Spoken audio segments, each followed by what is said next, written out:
चलिए, तो दो चीज़ों से स्टार्ट करते हैं आज। सी लैंग्वेज एंड डीबीएमएस।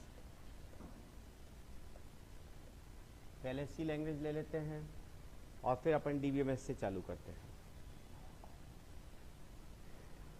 सबसे पहले सी की बात करें। सी क्या है? जनरली ये कहा जाता है C is a general purpose high level programming language. सामान्य उपयोग में आने वाली उच्च स्तरीय भाषा। एक और टर्म यहां पर काम में लेते हैं, general purpose structured high level language, structured high level programming language. ये टर्म अपन काम में लेते हैं सी के बारे में। C is a general purpose structured high level programming language. क्या मतलब है सर? हम ये कह रहे हैं जनरल पर्पज का मतलब सभी कामों के लिए, सभी कामों से मतलब है ऐसा नहीं है कि किसी स्पेसिफिक पर्पज के लिए सी काम आती है। जब सी को बनाया गया था तो सिस्टम सॉफ्टवेयर्स के लिए बनाया गया था, पर धीरे धीरे सी का यूज कई अलग तरीके के सॉफ्टवेयर्स में होने लगा। So this is general purpose programming language. Structured programming language, उन सभी लैंग्वेजेज को स्ट्रक्चर्ड प्रोग्रामिंग लैंग्वेज कहा जाता है जिनमें तीन तरीके के स्टेटमेंट्स होते हैं। तीन कौन कौन से? सीक्वेंस, क्रम, सिलेक्शन, चयन। सीक्वेंस, सिलेक्शन, इटरेशन, बारंबारता। उन सभी प्रोग्रामिंग लैंग्वेज को स्ट्रक्चर्ड प्रोग्रामिंग लैंग्वेज कहा जाता है जिसमें ये तीन तरीके के स्टेटमेंट्स होते हैं, सीक्वेंस, सिलेक्शन एंड इटरेशन। उन सभी लैंग्वेजेस को स्ट्रक्चर्ड प्रोग्रामिंग लैंग्वेज कहा जाता है।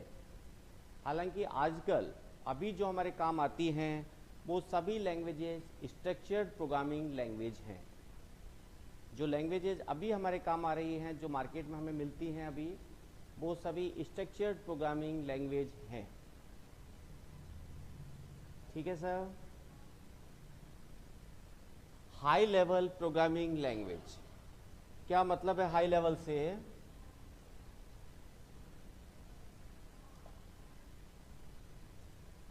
ये अपना हार्डवेयर है, यहां पर हम हैं ह्यूमन बीइंग, यहां पर हम हैं मानव। हमें हार्डवेयर से इंटरेक्ट करना है, हमें अपनी मशीन को कुछ समझाना है। हम मशीन की भाषा नहीं समझते, मशीन हमारी भाषा नहीं समझती। जो भाषा मशीन समझती है उससे हम कहते हैं मशीन लैंग्वेज या low level language. Low level language, निम्न स्तरीय भाषा, निम्न स्तरीय भाषा जिसे मशीन समझती है, जिसे हम समझते हैं उसे हम कहते हैं हाई लेवल लैंग्वेज, उच्च स्तरीय भाषा। उच्च स्तरीय भाषा। हम जो अपने प्रोग्राम लिखते हैं वो हाई लेवल लैंग्वेजेज के अंदर लिखते हैं क्योंकि वो हमारे लिए आसान है। जैसे हिंदी इंग्लिश में बात करना हमारे लिए आसान है। मशीन लैंग्वेज जिसे कंप्यूटर समझती है, उस हाई लेवल लैंग्वेज को मशीन लैंग्वेज में कन्वर्ट कर दिया जाता है। हाई लेवल लैंग्वेज को मशीन लैंग्वेज में कन्वर्ट कर दिया जाता है, जिससे कि हम कंप्यूटर के साथ इंटरेक्ट कर सकते हैं। तो हाई लेवल लैंग्वेज हमारे पास होती है जो कि सी है, सी जैसी लैंग्वेजेज है। लो लेवल लैंग्वेज हमारे पास होती है जो कि मशीन लैंग्वेज है, जिसे कि हमारा कंप्यूटर समझता है, हमारी मशीन समझती है। जो भी मशीन है, अगर आप किसी भी मशीन की बात करें, वॉशिंग मशीन, आपका एसी, जो रिमोट से जो काम करता है, जो वहाँ पर इंस्ट्रक्शंस दिए हुए हैं, वो किस में काम कर रहे हैं? लो लेवल लैंग्वेज में काम कर रहे हैं। जो हम जो इंस्ट्रक्शंस दे रहे हैं, जो हम जिसे समझते हैं, उसे हम हाई लेवल लैंग्वेज बोल रहे हैं। ठीक है सर? तो सी क्या है? एक हाई लेवल लैंग्वेज है जिसको कि हम आसानी से समझ पाते हैं। ओके, सी को हल्का सा अगर हिस्ट्री की बात करें, सी को बनाया गया था 1972 के अंदर बेल लैब्स के अंदर, बेल लैब्स यूएसए में। आजकल इसका नाम है AT&T लैब। आजकल इसका नाम है AT&T लैब। 1972 के अंदर बेल लैब्स के अंदर इसे बनाया गया था।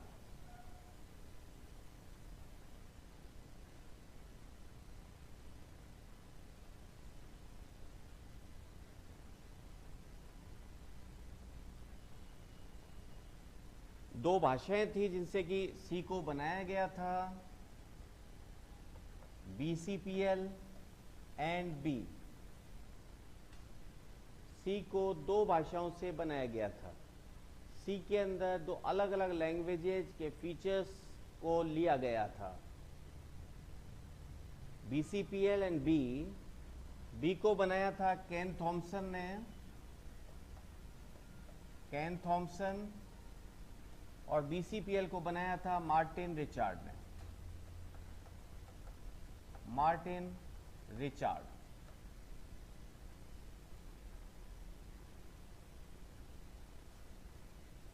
B को बनाया था केन थॉमसन ने और BCPL को बनाया था मार्टिन रिचार्ड ने।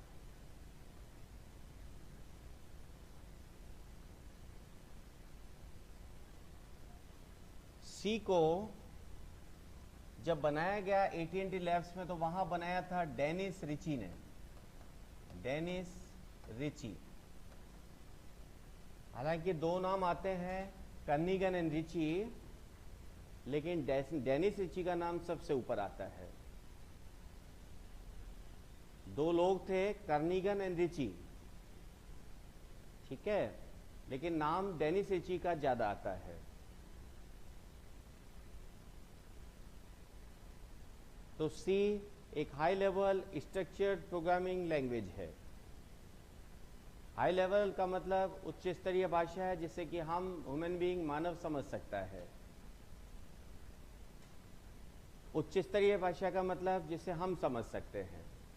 जनरल पर्पज का मतलब सामान्य प्रकार के हर तरीके के प्रोग्राम इसमें लिखे जा सकते हैं। स्ट्रक्चर्ड प्रोग्रामिंग लैंग्वेज का मतलब जिसमें तीन तरीके के स्टेटमेंट होते हैं, sequence, selection and iteration. Sequence क्रम, सिलेक्शन चयन, इटरेशन बारंबारता। ओके, जनरली जो अभी हम काम करते हैं, इन दिनों हम जो काम कर रहे हैं, जितनी भी लैंग्वेजेज आज की तारीख में हैं, ये सभी स्ट्रक्चर्ड प्रोग्रामिंग लैंग्वेज हैं। क्यों स्पेशली सी की बात की गई? क्योंकि जब शुरू में सी बनी होगी उस वक्त स्ट्रक्चर्ड प्रोग्रामिंग लैंग्वेज बहुत कम थी, 1972 के अंदर। Right sir? यहां तक कोई क्वेश्चन?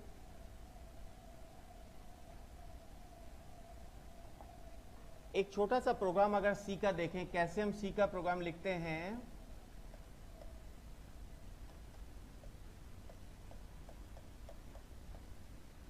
से hash include stdio.h printf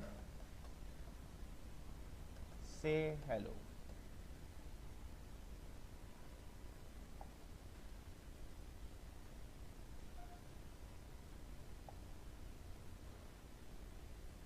So this is simplest program we can write in C।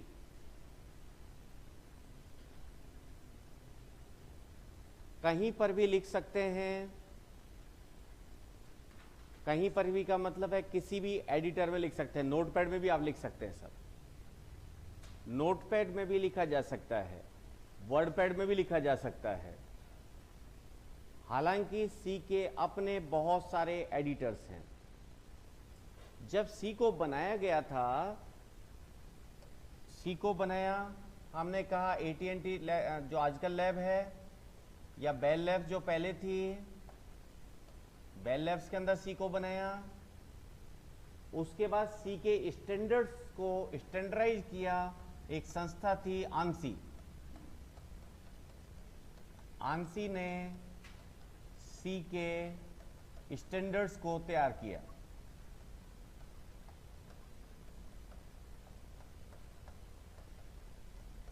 हम जो सी पढ़ते हैं वो वास्तव में आंसी सी है।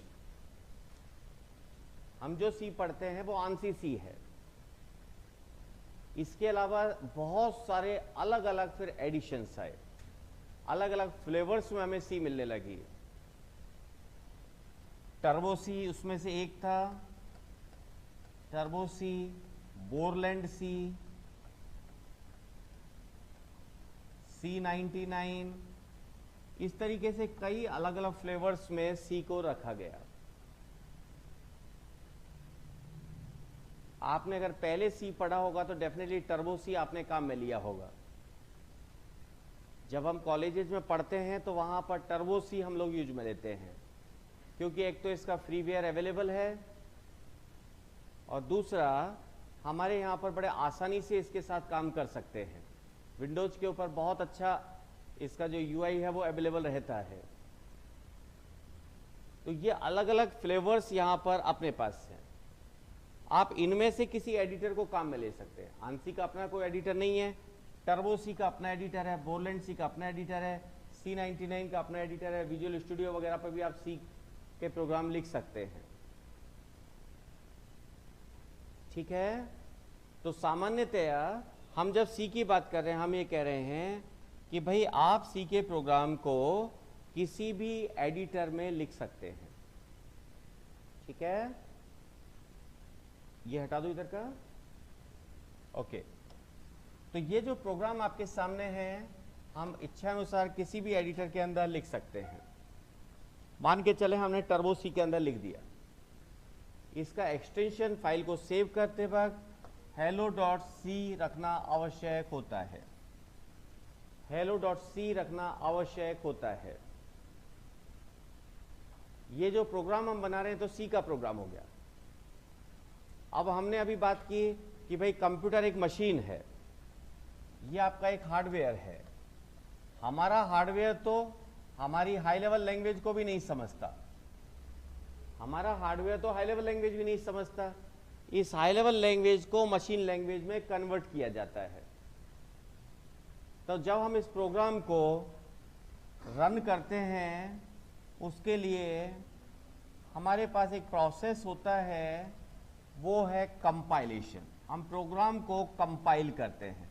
कंपाइल में सी के प्रोग्राम को मशीन लैंग्वेज में कन्वर्ट किया जाता है।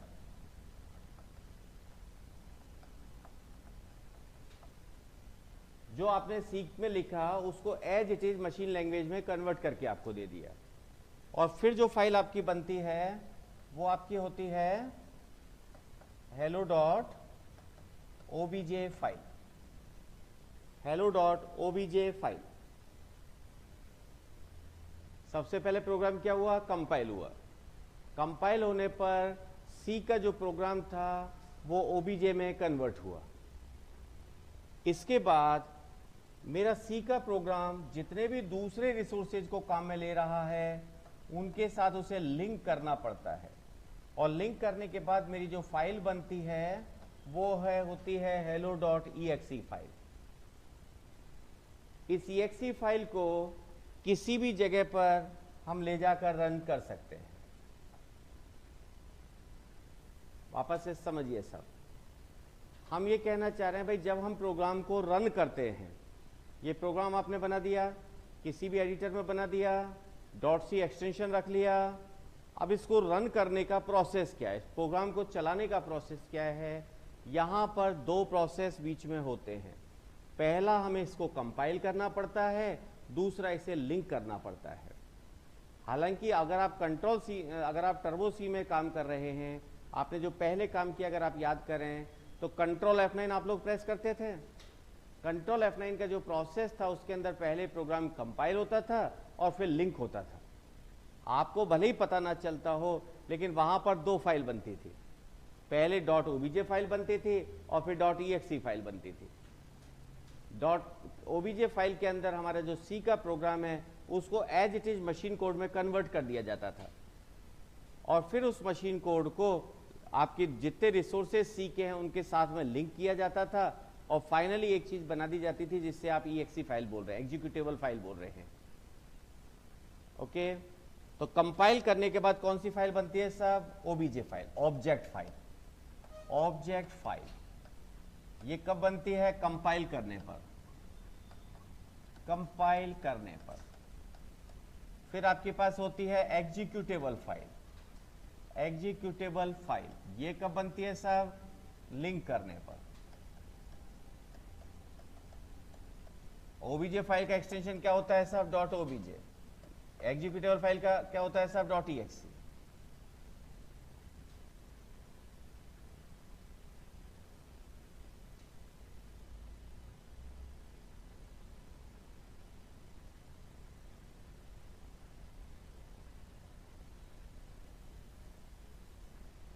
ठीक बात है।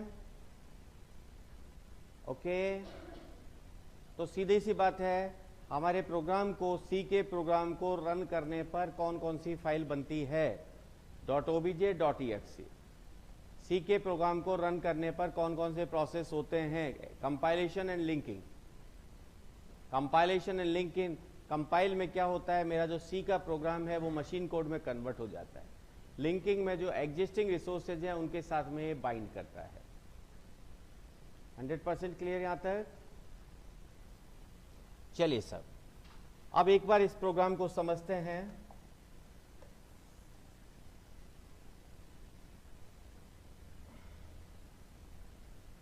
देखिए यहां पर आपने कहा हैश इंक्लूड।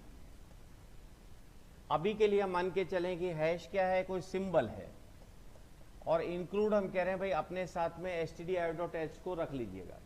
वही जो इंक्लूड का शब्द शाब्दिक अर्थ होता है, जो वर्ड मीन इंक्लूड का निकल रहा है कि include this header file with us. ठीक है, हेडर फाइल जिसे आप बोल रहे हैं stdio.h, स्टैंडर्ड इनपुट आउटपुट के बारे में कुछ चीजें आपकी इस हेडर फाइल के अंदर है, और उस हेडर फाइल को आप एज इट इज अपने साथ में इनकॉर्पोरेट कर रहे हैं, इंक्लूड कर रहे हैं, बाइंड कर रहे हैं। इसके बाद आपने कहा वॉइड मेन। अभी के लिए अगर आप सी भूल चुके हैं तो इसको पूरा एज इट इज लिखना है, ये मान लीजिए। हर प्रोग्राम के अंदर हमें शुरू में ये लिखना है। यहां से आपका प्रोग्राम चालू हो गया और यहां पर एंड हो गया। ब्रेसेस से आपने प्रोग्राम को चालू किया और ब्रेसेस से आपने इसको एंड करवा दिया। यहां पर प्रिंटफ एक पहले से बना हुआ कोई फंक्शन है जो कि प्रिंट करने के काम आता है, प्रिंट करने के काम आता है। और हेलो आप प्रिंट करवाना चाहते हैं, जो कि आपने इसके अंदर लिखा है। डबल कोट्स आपको ये बताता है भाई ये एज इट इज प्रिंट हो जाना चाहिए। किसी भी स्टेटमेंट को इस सेमी कॉलन से टर्मिनेट करते हैं। इससे इस तरह से हमने इस लाइन को टर्मिनेट किया है। तो इस सी प्रोग्राम की बात करें, हमने सिंपल यहां पर 3-4 लाइन लिखी है। Hash include stdio.h, just stdio.h को अपने साथ इंक्लूड करवाने के लिए। वॉइड मेन, अभी हम कह रहे हैं कि भाई ये हमारा मुख्य फंक्शन है, हमें एज इट इज हमारे फंक्शन को साथ में रखना होगा, लिखना होगा। अभी के लिए क्या मतलब है वॉइड का, क्यों मेन, ये सब अपनी धीरे धीरे बाद की बातें हैं। फंक्शन को चालू करने के लिए हमने ब्रेसेस से चालू किया, जो कि शुरू स्टार्ट को साइन को बता रहा है, एंड हमने उसको ब्रेसेस से कर दिया, और उसके अंदर केवल हमने एक स्टेटमेंट लिखा है प्रिंटफ। मान के चलें इसको आपने लिखा टर्बो सी के अंदर। टर्बो सी के अंदर फाइल को सेव करने के लिए F2 काम में लिया जाता है। सेव करने के लिए, सेव करने के लिए F2 काम में लिया जाता है। सेव करने के लिए F2 काम में लिया जाता है। ठीक है सर। अल्टर F9 हम काम में लेते हैं कंपाइल करने के लिए, कंपाइल करने के लिए। F9 अपन काम में लेते हैं लिंक करने के लिए, F9 काम में लेते हैं लिंक करने के लिए।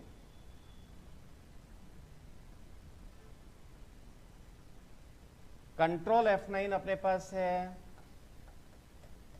कंट्रोल F9, इसके अंदर आपका क्या क्या होता है, सब कंपाइल हो जाता है, लिंक हो जाता है और मेरा प्रोग्राम रन भी हो जाता है। इसलिए हम कंट्रोल F9 प्रेस करते थे। आप अगर याद करें, जब आप पहले प्रोग्राम बनाते थे तो आप कंट्रोल F9 लिख देते थे, तो प्रेस करते थे। जब कंट्रोल F9 प्रेस करते हैं तो आपका प्रोग्राम कंपाइल भी हो गया, आपका प्रोग्राम लिंक भी हो गया और आपका प्रोग्राम रन भी हो गया।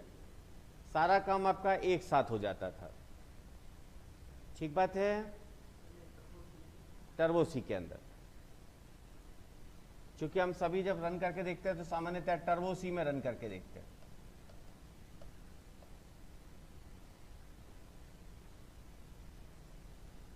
अगेन मैं इस प्रोग्राम को सेव कर लूंगा, आप फाइल में जाके सेव भी कर सकते हैं टर्बो सी में काम कर रहे हैं तो, ठीक है। या आप F2 प्रेस कर सकते हैं, वो आपकी सेव वाली विंडो आ जाएगी। जब आप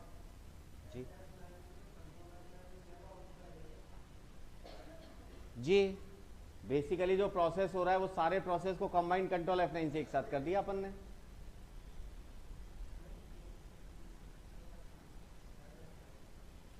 अल्ट F9 से तो कंपाइल हुआ, केवल कंपाइल होने के बाद तो ऑब्जेक्ट फाइल बन गई, रन तो हुआ ही नहीं। लेकिन कंट्रोल F9 जब आप काम में ले रहे हैं तो वो सारा काम हो गया जो कंट्रोल F9 से हो रहा था।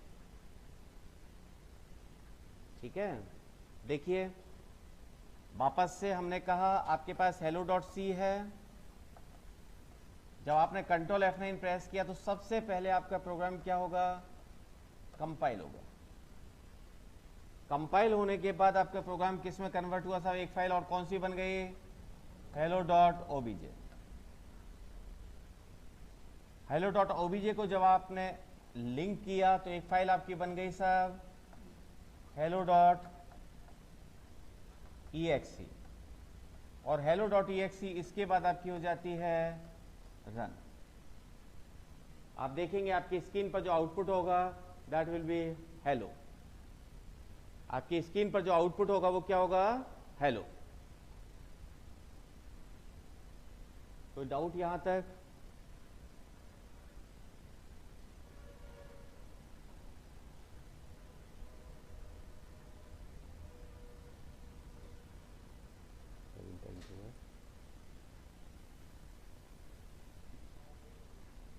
चार 10 हो गया।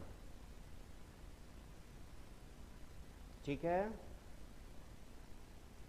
2-3 मिनट के ब्रेक के बाद अपन DBMS चालू कर दें। आज इसको यहीं तक रखें, ठीक है ना।